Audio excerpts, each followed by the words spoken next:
제5화 무해한 경계. 무해한 가면 신라의 원효. 경상북도 경주시 구황동에는 국보인 분황사 석탑이 있다. 분황사는 신라 선덕 여왕 3년에 창건된 유명한 사찰이다. 석탑은 현재 남아있는 신라의 석탑 가운데 가장 오래된 것으로서 원래는 7층 탑이었지만 지금은 3층 뿐이다. 제1층의 사면에는 화강암으로 감시를 만들고 그 좌우에는 각각 키가 작은 인왕상 1구를 조각한 화강암이 끼워져 있다.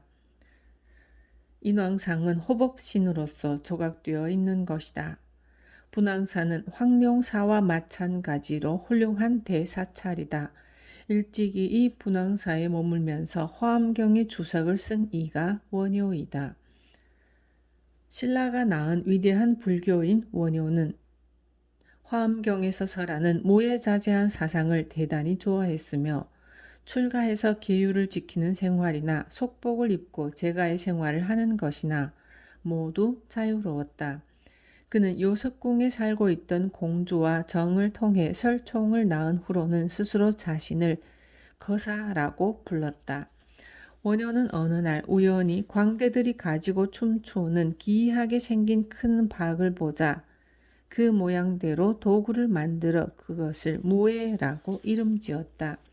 그는 이 무예를 가지고 전국 방방곡곡을 돌아다니며 춤추고 노래하면서 사람들을 교화하였는데 이에 가난하고 무지몽매한 사람들이나 어린 아이들까지도 모두 그의 교화에 감화되어 부처님의 이름을 알게 되었다고 한다. 여기서 무예라고 하는 말은 화엄경에 나오는 말이다. 즉 화엄경 보살명난품에 나오는 현수보살의 말로서 문수여 법이란 항상 그러하여 법왕은 오직 한 법뿐이네. 모든 것에 걸림이 없는 사람은 오직 하나의 길로 생사를 벗어나네 라고 하는 것이 바로 그것이다.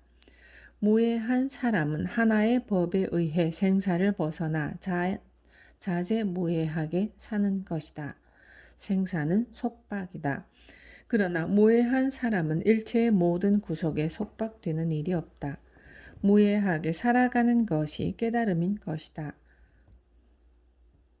그러므로 원효는 박으로 만든 도구를 무예라고 부르며 그 도구를 가지고 다니면서 속박이나 장애를 떠나 연불춤에 열중했던 것이다.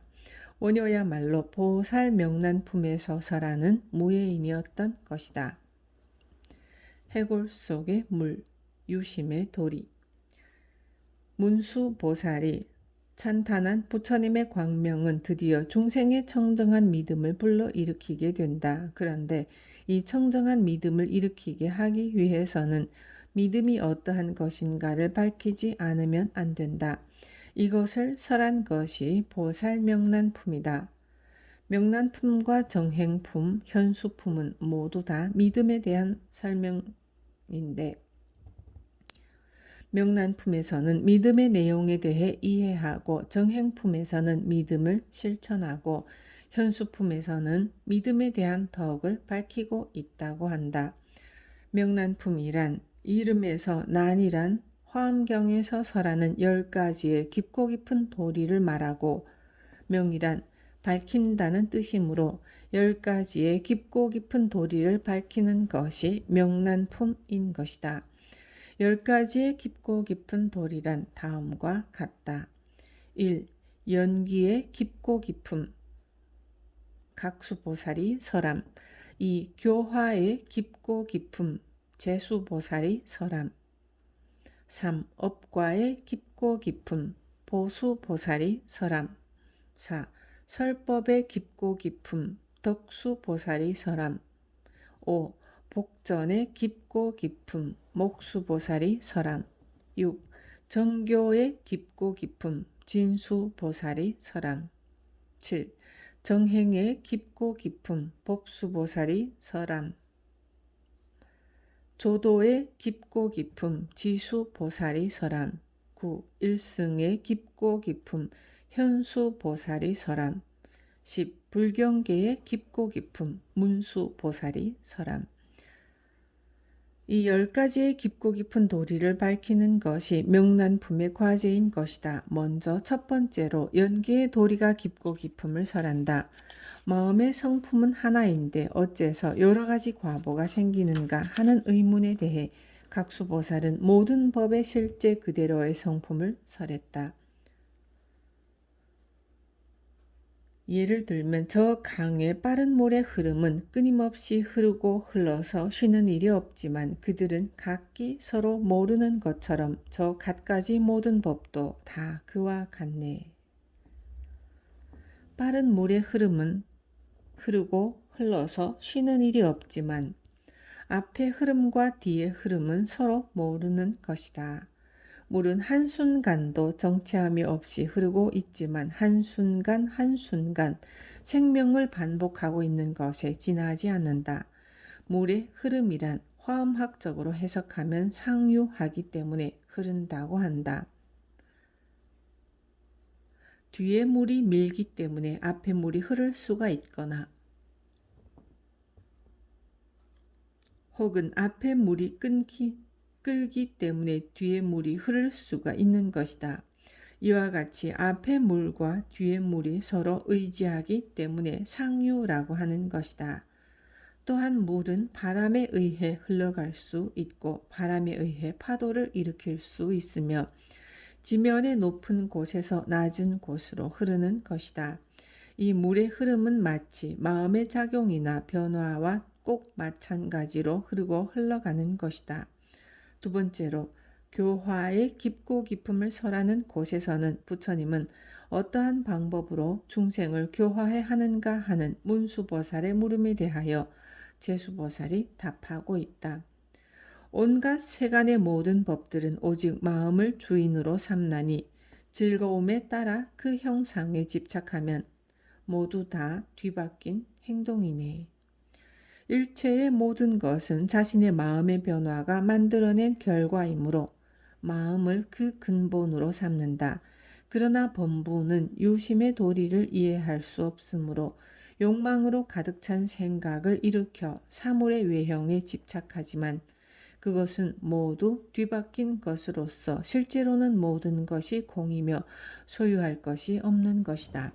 온갖 세간의 모든 법들은 오직 마음을 주인으로 삼는다라고 하는 보살명란품의 말을 신라의 원효는 잘 알고 있었음이 틀림없다. 그는 의상과 함께 당나라로 유학의 길을 떠났지만 도중에서 그 뜻을 바꾸어 당나라로 들어가는 것을 포기했다. 이때의 사정은 다음과 같은 설화로 전해지고 있다. 두 사람은 당나라로 유학의 길을 떠났다. 어느 날 무덤 사이에서 야숙을 하였을 때 목이 말라 물을 마셨다. 다음날 아침 그것이 해골 속에 든 물이었다는 것을 알게 되자 갑자기 토할 것 같은 기분이 들었다.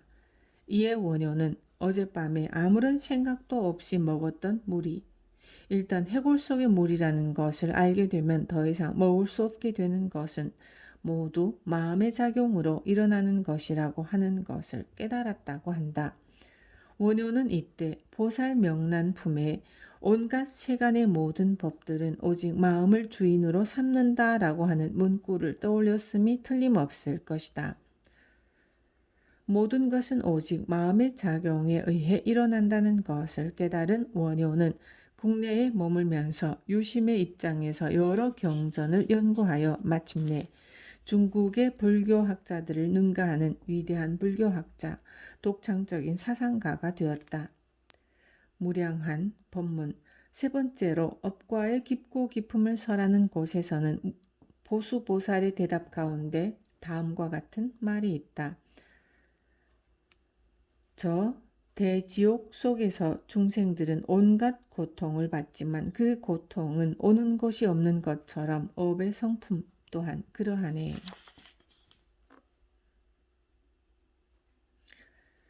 자신의 죄의 과보로서 얻어지는 가장 무서운 세계가 지옥이다. 지옥에는 8종류의 대지옥, 8종류의 추운 지옥, 고독한 지옥 등이 있다. 그곳은 염라대왕이 지배하는 곳으로서 그곳의 벼슬아치나 옥졸들은 지옥에 떨어지는 사람들에게 고문을 가하여 갖가지 고통을 준다. 지옥 초지 등의 그림을 보면 이러한 상황이 생동감 있게 묘사되어 있다.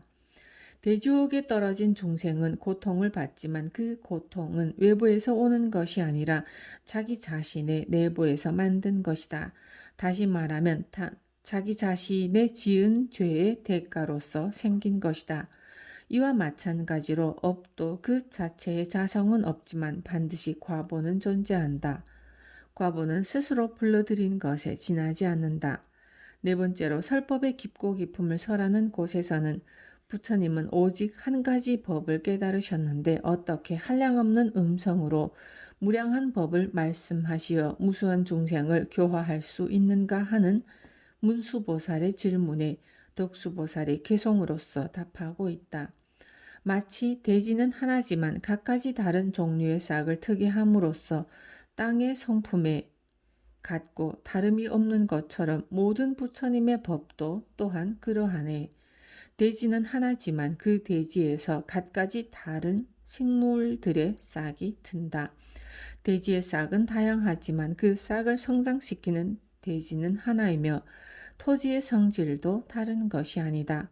모든 부처님의 가르침도 이와 마찬가지여서 가르침은 하나지만 그것을 설하는 설법은 무량하다. 가르침은 본체이고 설법은 작용이므로 본체는 하나라도 그 작용은 무량한 것이다. 그 본체인 교법을 확실히 체득하고 이해하지 못하면 무량한 설법을 할 수가 없다. 가르침을 듣는 중생의 능력은 각각 다르다. 능력이 뛰어난 사람이 있는가 하면 뒤떨어지는 사람도 있다. 그러므로 갖가지 가르침을 상대의 능력에 맞게 설하지 않으면 안 되는 것이다. 무량의경에는 모든 중생의 성질과 욕망이 다름을 알았다. 성질과 욕망이 다름으로 갖가지 법을 설하셨다. 갖가지 법을 설하는데 방편력으로서 하셨다. 라고 나와 있다. 중생의 성질이나 욕망은 모두 다르다. 각각 능력이 다른 중생에게 가르침을 설하는 것이기 때문에 갖가지 대기설법이 생겨나는 것이다. 설법은 곧 방편력인 것이다.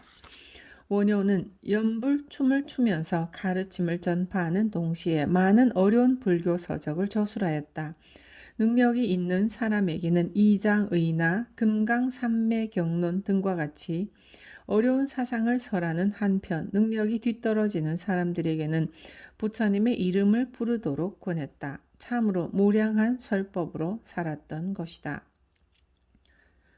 미워함과 친함이 없는 평등한 대비. 다섯 번째로 복전의 깊고 깊음을 설하는 곳에서는 부처님의 복전은 평등하여 차별이 없는데 어째서 보시의 과보가 다른가 하는 문수보살의 물음에 대해 목수보살이 답하고 있다. 목수보살은 법을 보는 것이 대단히 명백하기 때문에 목수라고 이름을 붙였다. 여기서 복전이란 행복을 낳는 밭이란 뜻으로서 보시나 공양 등의 씨앗을 뿌리면 반드시 행복한 결실을 맺는다는 것을 밭에 비유한 것이다. 비유하면 깨끗한 저 보름달이 너의 천하를 두루 다 비추는 것처럼 모든 부처님의 거룩한 복전도 평등하여 조금도 치우침이 없네. 보름달이 교교히 모든 세계를 비추듯이 부처님의 복전도 일체 중생에게 차별 없이 평등하여 치우침이 없다고 하는 것이다. 부처님은 모든 것에 평등하여 미워함과 친함이 없다고 한다. 이것은 자기를 사랑해주는 사람에게 집착해서도 안 되며 자기를 해롭게 하는 사람을 미워해서도 안 된다고 하는 것으로서 소위 미워함과 친함도 없는 평등한 부처님의 대자비를 말하는 것이다. 여섯 번째로 정교의 깊고 깊음을 설하는 곳에서는 진수보살이 부처님의 가르침에 의해 중생의 번뇌를 끊을 수 있다고 설한다. 만일 한량없는 허물을 끊어 없애버리려고 한다면 언제나 끊임없이 용맹하게 정진해 나가야만 하네. 번뇌를 끊으려면 용맹하게 정진해야 하며 더구나 때때로 정진하는 것이 아니라 언제나 끊임없이 정진하라고 하는 것이다.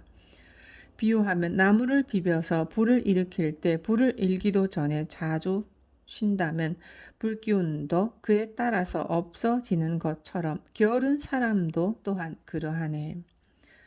옛날에는 나무를 비벼서 불을 일으켰는데 아직 불이 일어나기도 전에 자주 쉰다면 불이 일어날 기세가 꺾이어 불은 결코 일어날 수 없다는 것을 말하는 것이다. 게으른 자는 불을 일으킬 수 없다. 장하함경에 지금 노력하지 않으면 나중에 후회해도 소용없다. 라는 말이 있는 것처럼 지금 정진하지 않고 게으름만 부린다면 나중에 후회해도 소용이 없는 것이다. 번뇌를 끊기 위해서는 끊임없이 정진하는 것이 가장 중요하다. 번뇌를 끊는 것뿐만 아니라 무엇을 하더라도 정진하는 힘이 없으면 달성할 수 없다. 또 장하함경에는 만일 추위와 더위를 가리지 않고 아침 저녁으로 열심히 노력하면 사업은 성취되며 마침내 우환도 없어진다라는 말도 있다. 춥고 더움에 상관없이 아침 저녁으로 열심히 노력하면 어떠한 사업이라도 달성할 수 있으며 최후에는 어떠한 괴로움이나 고통도 없어진다고 한다. 정진하는 것이 얼마나 중요한가를 말해주는 것이다. 실천의 중요함. 7번째로 정행의 깊고 깊음을 설하는 곳에서는 법수보살이 정법을 듣기만 할 뿐 실행하지 않으면 번뇌를 끊을 수 없다고 설하고 있다. 즉 많이 듣는 것만으로는 부처님의 가르침에 들어갈 수 없다는 것이다. 비유하면 물에 표류하는 사람이 빠질 것을 두려워하여 마침내 목이 말라 죽는 것처럼 많이 듣기만 하고 말대로 실행하지 않는 것도 또한 그러하네.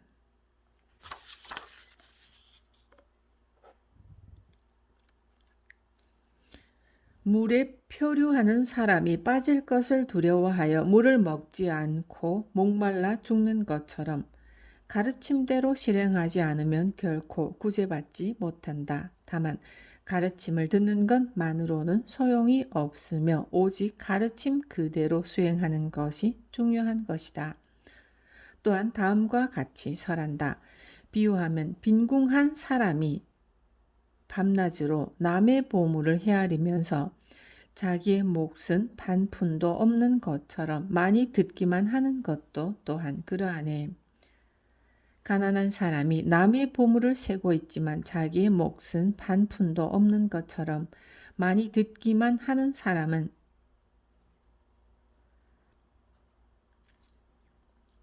가난한 사람과 마찬가지로 불법이란 보물을 세기만 할 뿐 실제로는 전혀 불법을 모른다고 하는 것이다.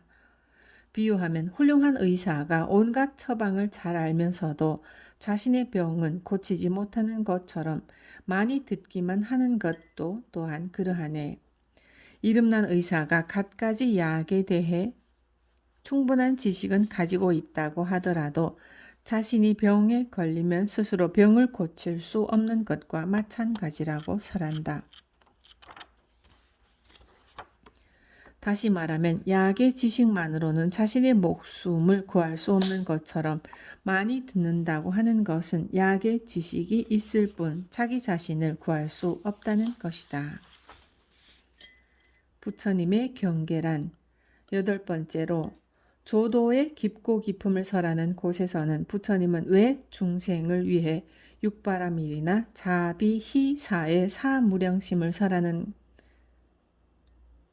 거라는 문수보살의 물음에 대해서 지수보살은 중생의 능력에 맞는 가르침을 설하기 위해서라고 한다. 인색한 이에게는 보시를 찬탄하고 파괴한 이에게는 지게를 찬탄하며 성 잘내는 이에게는 인욕을 찬탄하고 게으른 이에게는 정진을 찬탄하네. 마음이 산란한 이에게는 선정을 찬탄하고 어리석은 이에게는 지혜를 찬탄하며 어질지 못한 이에게는 자민을 찬탄하고 남을 해치는 이에게는 대비를 찬탄하네.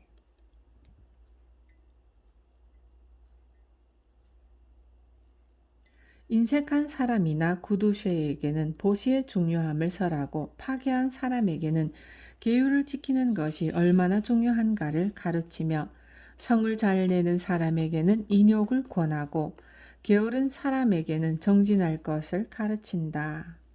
또한 마음이 산란한 사람에게는 마음을 집중시키는 선정을 권하고 어리석은 사람에게는 지혜를 가르치며 어질지 못한 사람에게는 자애를 베풀고 가엾게 여기는 마음을 가르치며 남을 해치는 사람에게는 대비심을 설하는 것이 중요하다. 육바라밀이나 사무량심을 설하는 것은 중생 개개인의 결점을 하나씩 바로 인도하기 위해서이다. 9번째로 일승의 깊고 깊음을 설하는 곳에서는 현수보살이 오직 한 법의 중요성을 밝힌다. 원효가 화엄경에서 인용한 모든 것에 걸림이 없는 사람은 오직 하나의 길로 생사를 벗어나네 라고 한 문장은 바로 현수보살이 설한 최초의 개송 중 문수여 법이란 항상 그러하여 법왕은 오직 한 법뿐이네. 모든 것에 걸림이 없는 사람은 오직 하나의 길로 생사를 벗어나네의 일부이며 이 가운데 법왕은 오직 한 법뿐이네 라고 하는 것을 밝히는 것이 일승의 깊고 깊음인 것이다. 일체의 모든 부처님의 몸은 오직 하나의 법신으로서 마음도 하나, 지혜도 하나이며 힘의 무해함도 또한 그러하네. 모든 부처님의 몸은 하나의 법신, 하나의 마음, 하나의 지혜로서 근본적으로는 하나의 법인 것이다. 중생의 능력이나 수행에 따라서 여러 가지 불국토를 볼 수 있다.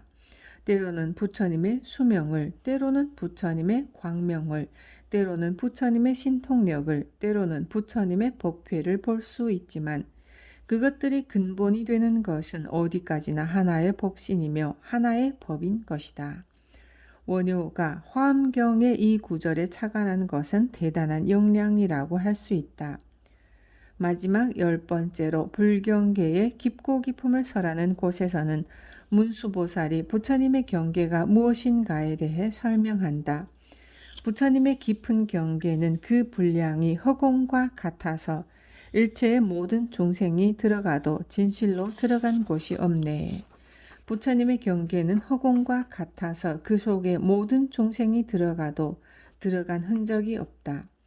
새들이 날아도 흔적이 남지 않는 곳이 허공이다. 이것과 똑같은 것이 부처님의 경계이다. 부처님의 경계는 오직 부처님만이 설할 수 있는 것이다. 그러므로 부처님의 경계의 이는 부처님만이 알 수 있고 다른 사람은 무량겁을 설명해도 다하지 못하네 라고 한다. 부처님의 경계는 부처님만이 설할 수 있으므로 그 이외의 사람은 무한한 시간에 걸쳐서 설해도 다 할 수 없다. 부처님의 경계를 중생은 설명하여 밝힐 수 없지만 부처님은 중생 속에 파고 들어가 여러 가지 설법을 한다. 중생들에게 수순하기 때문에 모든 세계에 두루 들어가지만 지혜는 항상 고요하여 이 세상에서 보는 것과 같지 않네. 부처님은 중생을 구제하기 위해 중생의 능력에 맞게 설법한다. 또한 부처님은 어떠한 세계에도 들어갈 수 있다. 지옥에도 축생도에도 부처님이 들어갈 수 있는 것이다. 더구나 어떠한 세계에 들어가더라도 부처님의 지혜는 항상 고요하여 이 세상에서 보는 것과는 전혀 다르며 아무리 더러운 곳에 들어가더라도 조금도 더럽혀지지 않는 것이다. 부처님의 경계는 청정해서 아무리 더럽혀도 더럽혀지지 않으며 그 깊이를 알 수 없을 정도로 깊고 넓다. 원효는 이 부처님의 경계를 설한 화엄경에 한없는 친밀감을 느껴 무예라는 도구를 만들어 연불춤을 추면서 무예자재하게 살았다. 그것은 부처님의 경계를 깨달아 부처님의 경계에 살고 일체 중생을 구제하고자 하는 비원으로 살았기 때문이다.